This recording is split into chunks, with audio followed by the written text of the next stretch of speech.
Hola guys and girls, and welcome to the week 4 match of the GBA. We are facing Tampa Bay Luxrays, coached by none other than Monotooi, replacement coach of the Arizona Deoxys, so far undefeated.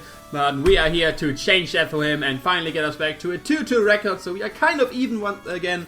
Nobody wants a losing record, nobody in League wants that, especially not me. We are aiming for the top, so we can't allow that. But before we go into the match and all that, time for the usual shoutouts. Shout out to Isaac and Kino for the beautiful art. Isaac, of course, for the thumbnail, and Kino for this beautiful layout you're watching right now. Then shout out to Juan usual coach of the PPL. Link of his channel, of course, in the description for joining my team right here. And secondly to do Cuddle of Death. There we go. Kristen, Cuddle of Death, that's the right name. She gent 1 mon for me, which is the aromatise. After joining from Juan, I changed my mind about 1 mon. And yeah, she was kind enough to, on a very short notice, gen my team. So her link and her stuff will be in the description too, so you can check that out. Very nice of her, of both of them, for joining my team. And as last, shout out to Fizz YouTube. The fellow competitor, coach of the Atlanta Haluchas. He was kind enough to record this match for me because I do not own capture card. His stuff, of course, will be in the description. He probably has my favorite commentary of the GBA matches, so definitely check it out if you do not have already. Great guy. He has a very good record at the moment, so yeah, he's actually going for the title too. So yeah, we may meet him in the playoffs but for that we have to step our game first. He's doing well so far. But yeah, looking at team preview. First at my team, if you want to know what my team is all about, what the special sets, spreads, and all this good stuff is, what these moves are for, what that and blah blah blah, all this is for.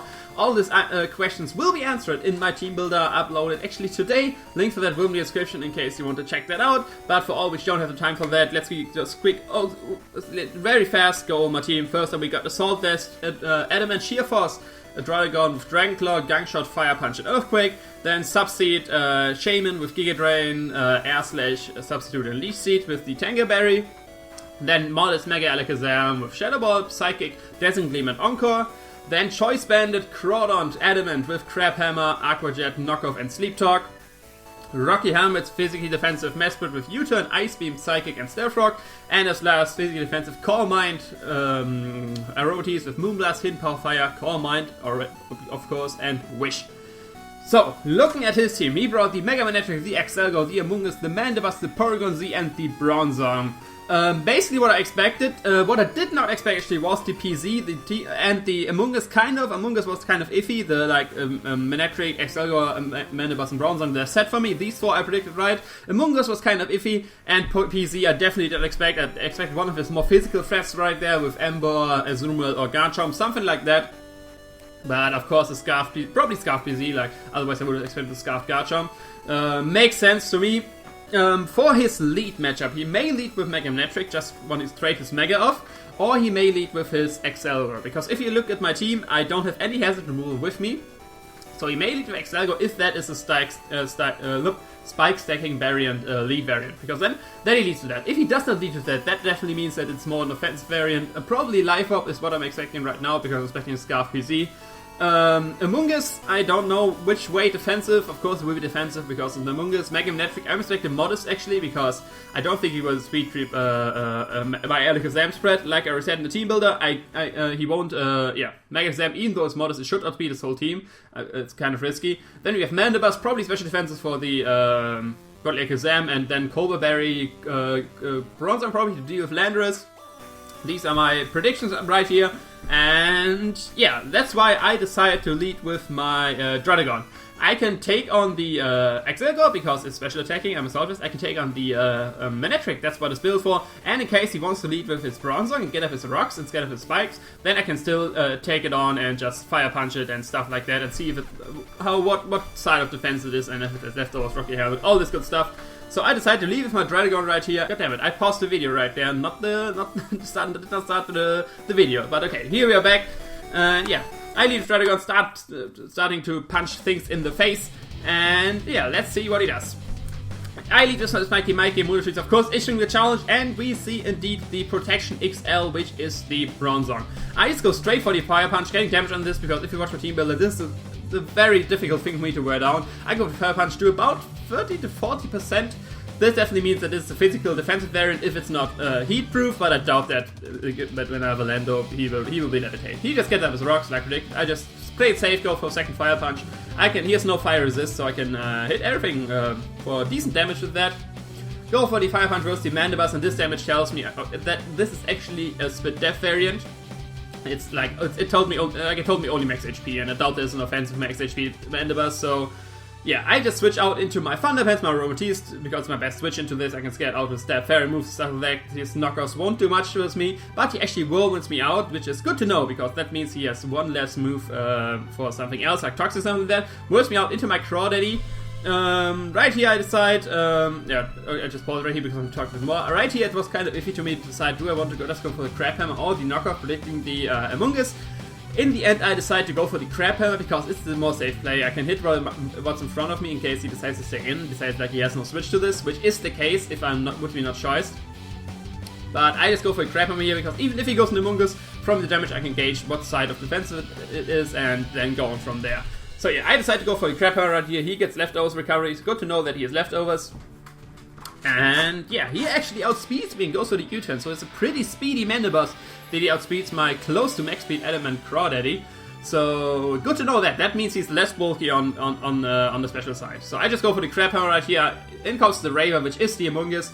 And I can get some good damage with the Crab on it. So like you can see, it gets close to 50%, even though it's a resisted hit, and that's a lot. But he shows the Rocky Helmet, which is annoying, because with Rocks up and Rocky Helmet, Crawdon won't be living much. I have to play very careful with that.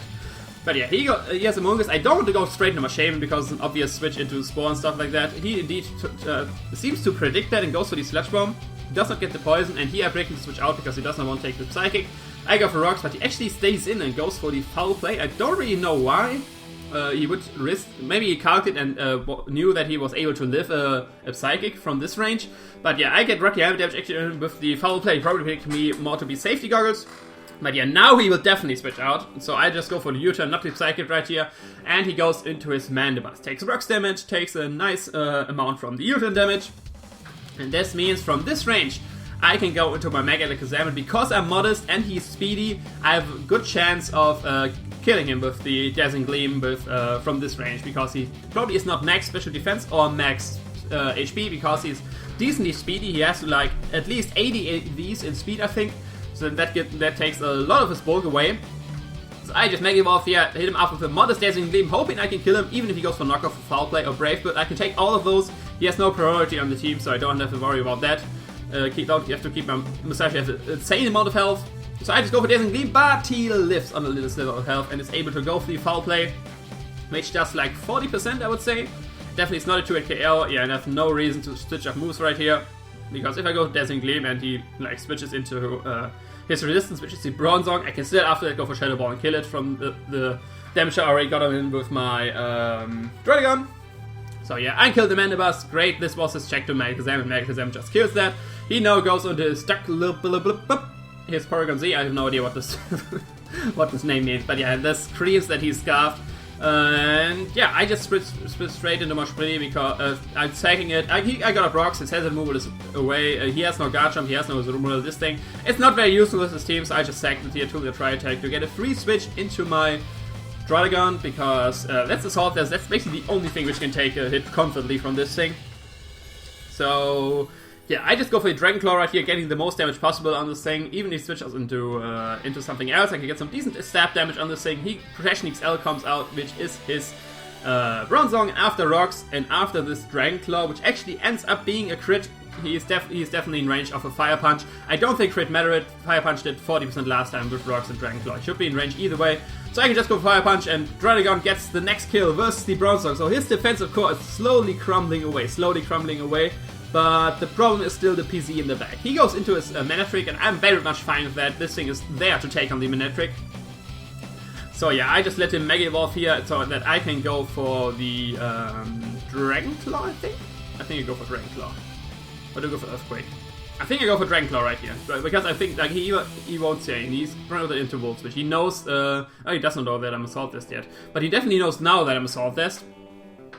And let's see what he switches in. He has no ground immunity still, so I could have gone for EQ. I don't actually know. What did I go for? I think it was Dragon Claw. Let's see what I go for here. I go for the Dragon Claw, that is. Of course, I go for the Dragon Claw, getting good damage on the Amoonguss, and he's definitely, even at -1, still in range of Fire Punch. Sadly, I get Rocky Helmet damage on me, so I just go for the safe Fire Punch right here. He switched out. I mean, I don't care with him switching around. He gets damage on the Sphinx, getting him in range of Aqua Jet, so that's all that matters for me right now. I get the second Intimidate, and I get the Fire Punch off. But now it's a very particular turn, because I calced it. He has to be timid Porygon-Z to outspeed my max speed Alakazam. That's what all his speed creeping did so far, like Manectric. Oh, I don't know yet actually, but Porygon-Z has to be timid to outspeed my Mega Alakazam with a Choice Scarf. And I cut the damage from Spiky Mikey, and if he hits me up with another Volt Switch or HP Ice, or I get another round of Helmet damage, I actually can take another Tri-Attack. And I need to get at least one attack off on Porygon. Otherwise, he's not in range of Aqua Jet from my Crawdon, and I can't scare him out and stuff like that, and he could just clean me up with Tri-Attack. So I have to switch out right here, and looking at his team, Shaman does nothing versus his team. The mons he has left are the Mega Manectric, which of course is HP Ice and Flamethrower. He has a Amoonguss, which basically walls me. I only have Air Slash to hit it, but he can Slash Bomb me. Then he has Excelgor left. Of course I have the Tanga Berry, but I have other things to deal with Excelgor, because it seems to be an offensive Life Orb variant from that he didn't brought in and brought Spikes up stuff like that, and PZ is the Scarfer, and PZ of course is Scarfed and faster than me and Tri-Attack a lot. So I decide that I have to sack my Shaman right here, even though it hurts me to say I had to sack my Shaman right here. At least in my opinion, of course there are different plays that could have done. But I sack my Shaman right here, he goes for the HP Ice, of course Flamethrower will kill me after that. I'm not a Scarfed Shaman, so I won't outspeed him. I probably knew that from the damage, that I'm at least max HP. But yeah, Shaman goes down right here, and I bring in my Mustachio. And threatening out Psychic, he has no switch into Psychic anymore. Psychic will kill anything that comes in with being modest. I trace and use this Intimidate, and you might just want to attack on the Thunder Doge, why not? Doesn't hurt. So yeah, I can just go for Psychic, kill something, he decides to let his Thunder Doge go down. Which is probably a smart play, like anything else would have died too.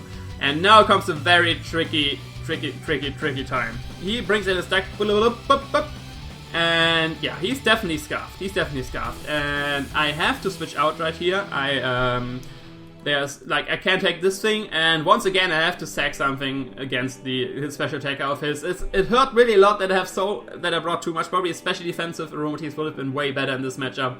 And I regret not bringing it, but I was too prepared for his physical threats, and with Calm Mind I don't want to be especially defensive, but yeah, I definitely regretted not having too many special defensive mons. But yeah, he can just go for 2 Tri-Attacks and kill me. And after that I can go into my Druddigon, and with Rock Damage I'm guaranteed to live a Timid Tri-Attack. It does like only 52%, I will be at 52 HP, and I'm at 58 after that. And he may not know that, so yeah, I actually decide to go for the Earthquake right here, because in case he knows that he can KO me and switches out, and I go for the Dragon Claw something like that and switches out into his Amoonguss, I can't afford getting Rocky Helmet damage on this thing.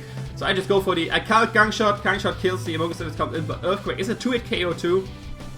So I just go for the safe Earthquake right here, I can't miss then, and get guaranteed damage on this. He goes for the Tri-Attack. And can I take it? Did I click wrong? Yeah, right, yes I can, but he gets a para! And I was like, god damn it! Druddigon don't para, and Druddigon comes through Spiky Mikey and doesn't para, and I can get the Earthquake off. It does a lot of damage, sadly not kill it, but definitely brings in a range of Aqua Jet. And yeah, that was the mission for Spiky Mikey. Now it goes down. And now I'm down 2-3. I have only Alakazam and Crawdaddy. I bring in the Crawdaddy right here. And now it's a very difficult play, because I get Rocks damage, and if I lock myself into Aqua Jet right now, he goes into Amoonguss, I get Rocky Helmet damage, I can't switch in again, I die to another Rock switch in. So I have to, if I want to Aqua Jet sweep him at the team, I have to pull the double right here, go into my Mega Alakazam to catch the Amoonguss, which probably will come in, and it works perfectly out. There's the Raver, and I switch into my Mega Alakazam, and basically I get another kill right there. I can never kill her here, and I can potentially win right here. That could be the winning play. Because, one moment, because, okay. He does not know my exact HP stat. He only sees that I'm around a third of HP. Something like that, around a third. Of course, he can't see the exact percentage and stuff like that. And I only have shown Dazzling Gleam and Psychic so far. And, I mean, if you saw his team builder, he know that I only need Shadow Ball, Dazzling Gleam and Psychic. And then I could, as last move, I could potentially have Substitute. I have Encore, but he doesn't know that. He may still think that I have Substitute right here. And the problem is, if he switches out and I go for Substitute, I win the game. Because I'll speed Excelgor, I can kill with Psychic, I kill this with Psychic, and of course I can kill the PZ because it's Scarf, it can break my sub, but then I kill it back. If he stays in and I go for Substitute, he breaks my sub, he wins the game. I'm not enough health to go for another sub, I can go for Psychic, kill one Mon, he just brings him PZ, and yeah, clicks Strike Attack 2 times. But if I click Psychic and he stays in, I can Aqua Jet sweep him. So a lot of mind games going into this deciding play right here. And my play was, because obviously I don't have Substitute, so I have to go for Psychic right here. And just hoping that he may think that I have Substitute, he stays in, but he actually switches out, so...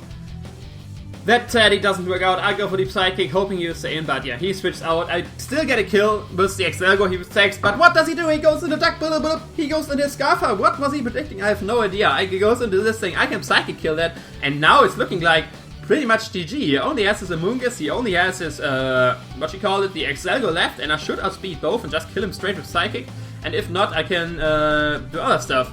But then it struck me. Like, I don't think that was a misclick. Mono knows what he's doing. I don't think he would do such a bad misplay and throw the game like that. And now it struck me, goddammit, this Nazca bug. There are two chances. Either there was a misclick and I won the game right here.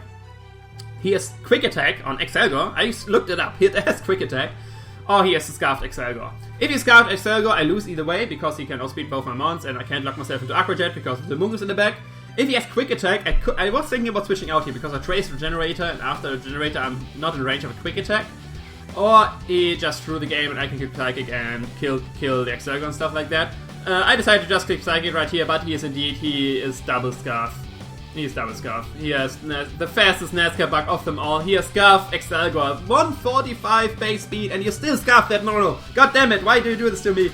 But yeah, I definitely lost now. I can now bring it, now this is like a 50-50, or bring it down to a 2-0 or a 1-0. If I go for, I thought he would preserve the differential right here, and I did not click Aqua Jet right here, I did click the knockoff, so I can kill the incoming Amoonguss. But yeah, he just plays it safe and goes for the bug bars. Maybe he didn't know that I'm choice, so yeah, I should go for Aqua Jet here, bring it down to 1-0, but sadly I lose here 2-0 versus the Tampa Bay Luxrays and Monotooi, aka Chris. Hashtag lose weight, goddammit. But but yeah, sadly we lose it right here, and once again I think I played well. But what happened this week and last week were two times the same thing.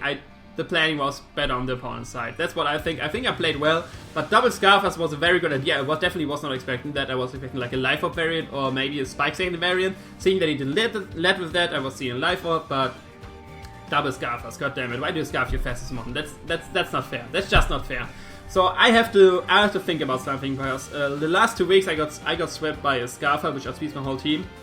And usually you would think if I'm Malakazam, I have the fastest Mon, but of course, they try to Scarf something to be faster than Malakazam, and I have to change something on my team building. I think I have to change something on my team. So there are some team changes incoming. I already am doing the movement in the behind the scenes and stuff like that. But yeah, we will talk about that once that is official. But for now, we are 1-3. Chris is still undefeated, and yeah, it's getting scary for us if we want to reach the playoffs. We can only afford to lose 2 more times, but nothing is written in stone yet. We can still make the playoffs. I will definitely aim for that, but for that we have to start winning again. We have to start winning again, and we will start winning again next week versus the Lord himself, Envy. 2 undefeated so far, and yeah, we will change that finally, hopefully. Yes, Envy, I'm coming for you. You bring weird ass sets, but I will have to think of something. I already have an idea what I want to bring. But yeah, this is going to be the next match versus Envy. Of course, check out Chris, aka Monotooi. Tell him hashtag lose weight in the comments. He always appreciates that. Link to his channel and his Twitter will of course be in the description. Same with all the links I mentioned at the beginning of the video. But that was week 4 of the GBA. Sadly, the Donphans are going with a loss, but we are not going down. We are not backing out. 7-5 is our record we are aiming for right now. If not, like, we lost 3 times. Let's go 9-3. That sounds fun, right? 9-3 is our goal. That's all from me. I will see you another time. Ciao.